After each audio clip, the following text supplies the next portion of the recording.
Today is a pretty normal day of crazy. You got The View getting called out on live TV, CNN arguing about ICE, Democrats shutting down DHS, and Black Americans starting to ask questions the media seemingly refuses to answer. Let me ask you, Scott, sports this week. There are documented cases of American citizens being harassed by ICE, of non-citizens being stopped randomly simply based on maybe they have an accent, maybe they happen to be in a particular place like near an airport working for Uber. And at the very least, it raises questions about whether people's constitutional rights are being violated. And if that is the case, isn't it justified for Americans to be concerned about that? So according to the reporting, there have been 170 American citizens who have been detained for some period of time during this period in which they have deported about 660,000 illegal aliens. That's about a 99.9997% success rate. If any other government agency got stuff that right that often, we'd be throwing them a ticker tape parade.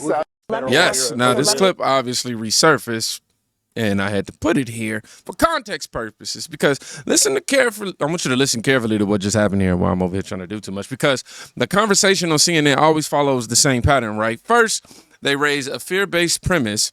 What if ICE detains someone who looks like you and, they're taking black people and taking Americans, they do all that. That question is designed, right, to trigger an emotional reaction, obviously. But then the numbers come in. And suddenly the narrative, it starts to wobble, baby, wobble, baby, wobble, baby, wobble. Because when you're talking about hundreds of thousands of deportations and a tiny fraction of errors, what you're actually witnessing is one of the most accurate enforcement operations in government history. But here's the thing. When the facts start to weaken the narrative, the conversation quickly moves somewhere else.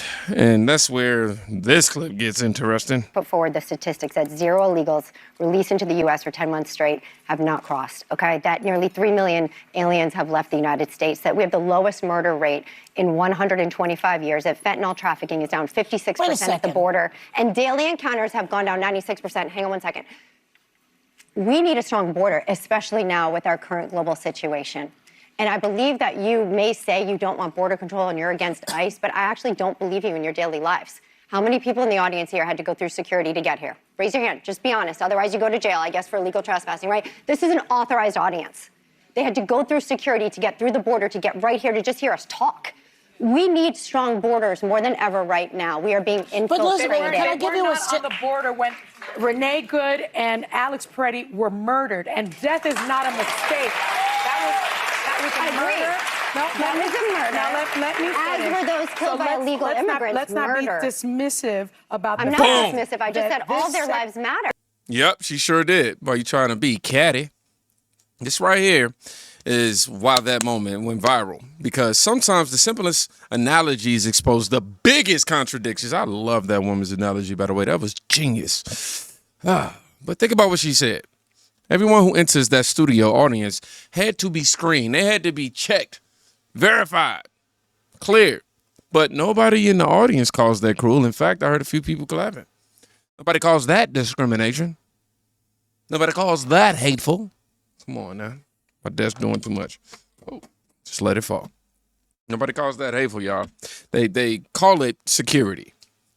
But somehow, when the conversation shifts from protecting a TV studio to protect an entire country, suddenly the same concept becomes controversial. This disconnect is exactly why people across the country are starting to question the narrative. And sometimes the most revealing moments happen when regular people are asked basic questions, y'all. Watch this. Why would you say you support ICE? Yeah, because they would get rid of these rapists and murderers that killed American women. So are all of the immigrants that come into America rapists and killers? Nope. Oh, okay, so let's get and killers. Oh, okay. I'm not laughing at the severity of the issue. Y'all know what I'm laughing at. Come on, be intellectually honest. rid of these ones. You agree with that? yeah. Okay, so you support ICE removing them? No. I support the condemnation, as you said, of a rapist. But, you know, there are white rapists, there are black rapists, there are white immigrant rapists as well. Okay, but again, there are rapists of different colors. Why does the color matter when it comes to rape? You just made it about you just made it. No, about you did. Color. No, you did. You said I. You brought up white rapists. Okay, because you said that immigrants rape. Right? So white people rape. I didn't say immigrants rape. I said these immigrants raped. So those immigrants raped. What about white people that raped? What about them? Are there no condemnations for them? Absolutely. We're condemning rape as a whole, but if these people wouldn't have been able to enter under Biden's open border policies, these women would still be alive today. Right. So what about the people who are coming to America for a better life because they were experienced similar situations where they came from? Yeah, they can come here for a better life. I'm all for legal immigration. Legal immigration. Okay, so what about, so our president here, his name is Trump. That's a pretty racist man. How? Give me an example of his racism. News. Give me one example. Just give me one example. Just watch the news, sweetheart. There are plenty of examples. Watch the news, sweetheart. Give me one example that he's racist. Okay, Trump has flat out, flat with the racism. How? Comments, concerns. What comments? Name one comment that he said that was racist. Okay. Because if he's racist, I want to know, because I don't want to support a racist. So you support Trump? I do, yeah. Can you tell me why he's racist? She supports Trump. So we've been sitting here for nearly a minute now, and she has still yet to tell me one thing that Trump has said that's racist. Okay, so if we're going to be quite honest, I couldn't give you a specific. I know, you can't. Oh, no, I'm not done speaking. I couldn't give you a specific because I don't pay attention to idiocy. And okay. That's idiocy. So if you're going to call someone racist, I think you should be able to prove it. Watch the news. Pull up a clip where he's racist. Go ahead. Oh. Great. I'm so glad you asked. It must not have been racist enough to remember because you have to look it up. How do you guys feel about ICE? Oh, all of these people are... Thumbs up for ICE, thumbs down. People that are against ICE. I'm asking people. What's wrong with asking people their opinion? I didn't say anything. Did you find the racist clip yet? Wrong with that. I just said that there were people. Majority of them here are against ICE. How do you know that? Because I know them. Okay. Well, he supports ICE. You support ICE? Which one? You? You support ICE? Oh, okay. I didn't think so. What does ICE stand for? Babe. So you don't support something that you don't even know what it stands for? Oh, I didn't respond for a reason. Can you tell me what it stands for? No, we're gonna go back to the Trump racism. Right, okay. Now look. Nobody expects every random person on the street to have policy memorized. I certainly don't. I definitely don't. That's not the point, though. But what you watch, what you just watch highlights something much deeper. A lot of people have been trained to repeat conclusions without ever being asked to explain how they reached them. I remember being in this position. Uber. I was asked that exact question. Just, can you tell me one thing he said that was racist? Can you show me one clip? You hear the same phrases over and over. You just watch the news, which is something similar to what I said. Everybody knows. Dang, that's literally what I said, and it's obvious. I said that too. Like, oh my God. Thinking about my past liberalism is like, But when someone asks for a specific example, the conversation suddenly gets complicated, right? That's how it always works. It's complicated, and that's when things start falling apart. Now, up to this point, we've seen media narratives, public reactions, and political debate. But this next clip might be the most revealing of them all because it comes directly from quote-unquote leadership. Completely and totally out of control group of people. It's the reason why we are in a DHS shutdown right now, because Republicans have refused to agree to the type of bold, transformative, meaningful, and dramatic reforms we are demanding in order for the Department of Homeland Security funding bill to move forward. And I won't go through all of the demands, much of which we've talked about repeatedly in the public, but one of those demands is keep ICE out of sensitive locations. And we've defined that as schools, houses of worship, hospitals, and polling sites. We want an explicit prohibition that ICE can go nowhere near any polling sites in the United States of America. It's one of our demands. We're not going to bend on it completely and totally. It's my turn. Timu Obama. Dollar Tree Obama. Dollar Store Aisle 2 Obama. I seen a comment today that made me die laughing. It was, oh, vomit. But look, y'all, that statement right there explains why this story exploded online, because once people heard that, the conversation shifted, right? This wasn't about policy disagreement anymore. You know, this wasn't about that. Now the public started asking different questions because of it. If DHS is being blocked, if enforcement policies are being negotiated, if immigration is becoming a political battleground, then what exactly is the strategy behind all of it? Okay. And that question becomes even more interesting when you look at situations like this one. A Nashville television reporter now in immigration detention. Stephanie Rodriguez, who works for Nashville Noticias and Univision 42, was taken into custody by immigration agents March 4th.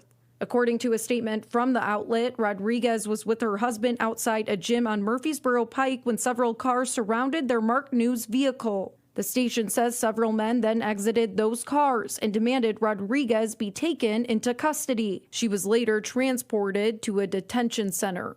Up until now, she hasn't had a case with ICE charging her with anything, any part of DHS charging with anything. She never had a case with the immigration courts. Her attorneys have now filed an emergency federal petition asking a judge to order her release. The lawsuit claims Rodriguez entered the United States legally, applied for asylum, and has been seeking a green card through her U.S. citizen husband. Her lawyer says she had been following ICE instructions and was expected to report to the ICE office later this month. But according to her attorneys, when they checked with ICE about her case, they were told the charging documents were still being finalized. Now, ICE has claimed that her failing to show up last Wednesday was a sign that she is a flight risk.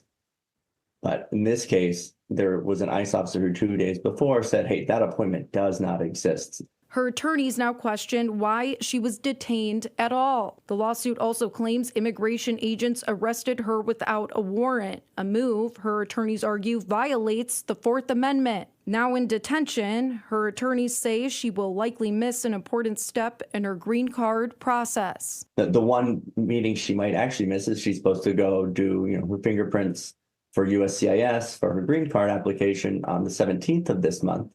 And, can't really get there if you're in detention. In a statement, the Tennessee Immigrant and Refugee Rights Coalition says in part, it's not lost on us that as a reporter, as Stephanie honestly and courageously told real stories about the harms caused by ICE and the people they targeted and detained. Rodriguez is expected to have a hearing March 21st. Her attorneys say a bond motion is likely to follow. Until then, she's being held at a detention center in Louisiana. We reached out to Homeland Security for more information, and we haven't heard back.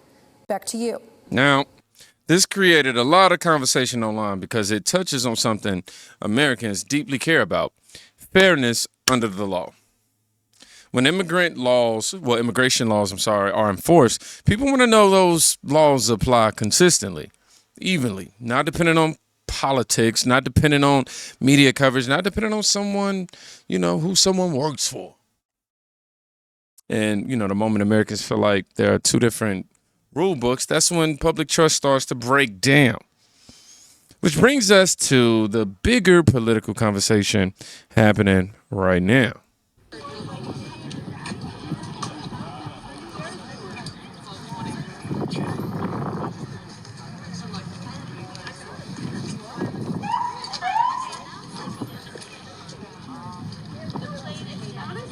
So what you're looking at is reportedly the result of a bomb threat in Kansas City. And you know what's interesting about this? Democrats currently have the Department of Homeland Security not being funded, and it's partially shut down. And the reason they have Homeland Security defunded or partially shut down is because they don't like the fact that they're enforcing our immigration laws. That is crazy. But you know, it actually checks out, because let's go back to the most recent State of the Union. So tonight I'm inviting every legislator to join with my administration in reaffirming a fundamental principle.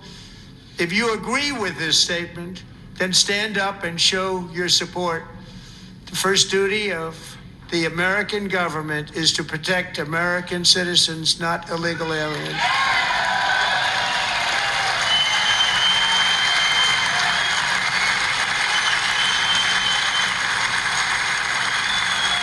Democrats stayed seated. They do not agree with that. So, I mean, it checks out. Jeffrey, why does it check out? Well, let's think about this. The census counts bodies. It counts humans, not just citizens. Now, the census is how we determine apportionment, how many members of the House each state gets, along with how many electoral votes each state gets. When we are deporting illegal aliens from Democrat states, that is hurting them electorally. Democrat-ran states are already losing Americans to red states via domestic migration. So Americans are moving from blue states to red states because they like the quality of life better in red states. So the only way for Democrats to offset those losses and keep their power for the next census, keep the amount of electoral votes they get, keep the number of House of Representatives they get, the only way to maintain that number is to have aliens come into their states, whether they're legal or illegal. It doesn't matter because both still count for the census. So right now, Democrats are actively more focused on trying to maintain their political power than they are about actively protecting American citizens. And they showed us they do not believe in prioritizing American citizens over illegal aliens. So it's wild to see them prioritize their own political power over actually keeping the people they govern safe. Again, we're in the middle of combat with the largest state sponsor of terrorism in the world. And Democrats are fine keeping DHS defunded. Again, their priority is not the American people, it's power. But anyway, that's all I've got for now. Do not forget I have a free email newsletter. I send this out every morning around 7 a.m. Central. The link is in my profile. Click that link, drop your email in, hit subscribe, and you'll be good to go. Now, this is where the discussion moves beyond headlines into political incentives. Because immigration policy doesn't exist in a vacuum. It intersects with population shifts, congressional representation, electoral math, and long-term political strategy.